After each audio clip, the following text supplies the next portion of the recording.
اب بھارت کے ہاتھوں استعمال ہو کے دہشت گردی کی جاتی ہے، اسی طرح ہی سندھ میں بھی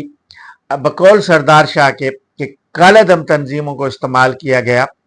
انہوں نے چند روز قبل سندھ کے علاقے ماتلی میں ایک لشکر طیبہ کے نظامانی رہنما کے قتل کی بھی مثال دی اور کہا کہ اب سندھ میں یہ جہادی تنظیم ہے، سندھ میں کالا دم تنظیموں کا ایک نیٹ ورک ہے اور کالا دم تنظیمیں پراکسی وار کا حصہ بن رہی ہیں۔ تو اب سوال یہ اٹھتا ہے کہ کیا سندھ میں بھی پراکسی وار شروع ہو گئی ہے؟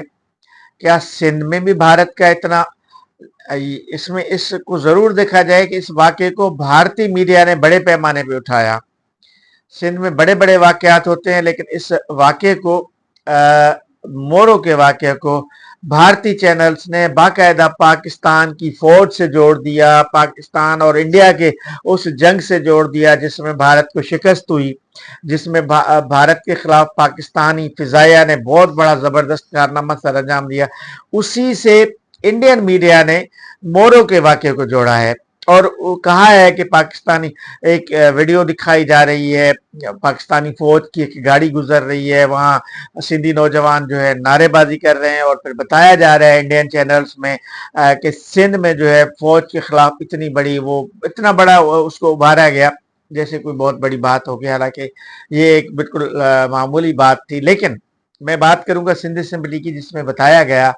کہ سندھ میں پراکسی وار شروع ہو گئی ہے۔ جس طرح بلوچستان میں دہشت گردوں کو پراکسی وار میں دہشت گردی کے لیے استعمال کیا جاتا ہے بھارت کی طرف سے، پھر اسی تناظر میں جو گزشتہ روز خوزدار میں واقعہ ہوا، آرمی پبلک اسکول کی بچیوں کو شہید کیا گیا، اس واقعے میں جو بس پہ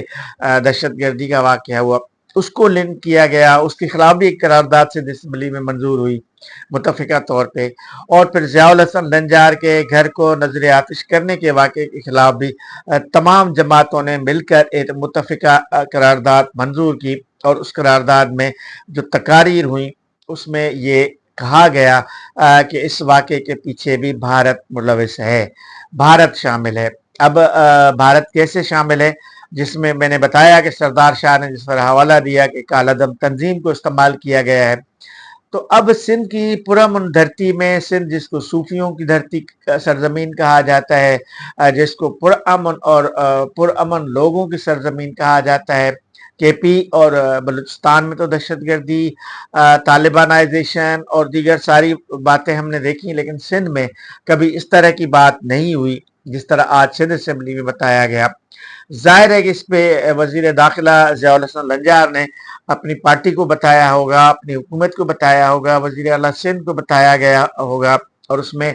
ظاہر ہے کہ اس واقعے میں لوگ گرفتار بھی ہوئے ہیں، لوگوں کے خلاف ایک ایف آئی آر درج ہوئی ہے، 788 کا جو ہے مقدمہ میں درج ہوا ہے۔ بتایا جا رہا ہے کہ لغاری قبیلے کے لوگوں کے خلاف بہت سارے مقدمات درج ہوئے ہیں، اور بتایا جا رہا ہے کہ اس میں بڑی تعداد ایک ہی قبیلے کے لوگ۔ یہ تو سارا حکومت کا اور پولیس کا، میں اس پہ زیادہ بحث نہیں کروں گا، بات نہیں کروں گا، لیکن اس پس منظر میں وزیر داخلہ نے ضرور سندھ حکومت کو بتایا ہوگا، ضرور سندھ حکومت کی مشاورت سے اور باقاعدہ ڈیسکیں بجا کر، بیچ بچا کر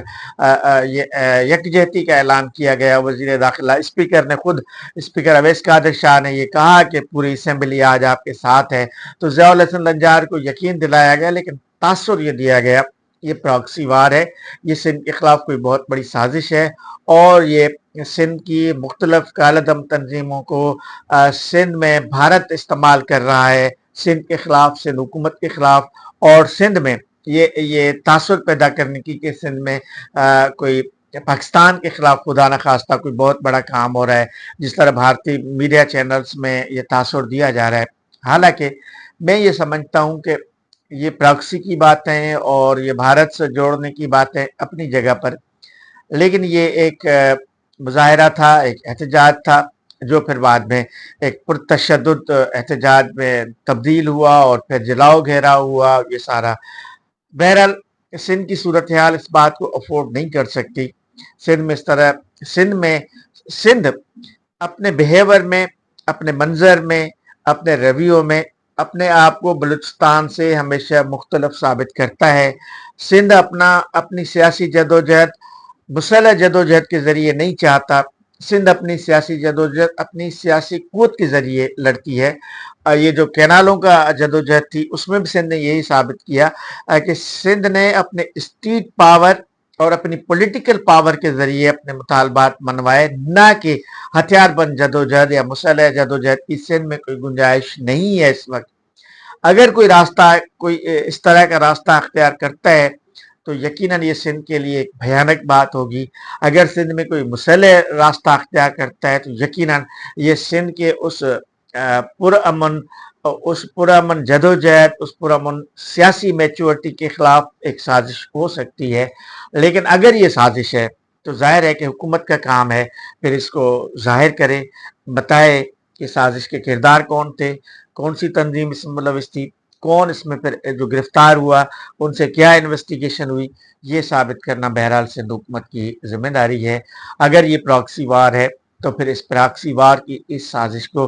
بے نقاب کرنا چاہیے۔ اگر اس میں بھارت ہے تو اس کو بے نقاب کرنا چاہیے۔ اگر واقعی بھارت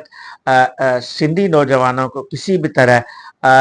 پاکستان کے خلاف استعمال کرتا ہے، پراکسی میں استعمال کرتا ہے، تو پھر یہ وزیر داخلہ کی اپنی ذمہ داری بنتی ہے ان تمام واقعات کو بے نقاب کرے، اس واقعے کے خلاف تحقیقات کرے اور اس کو انویسٹیگیٹ کر کے ان تمام کرداروں کو بے نقاب کرنا چاہیے۔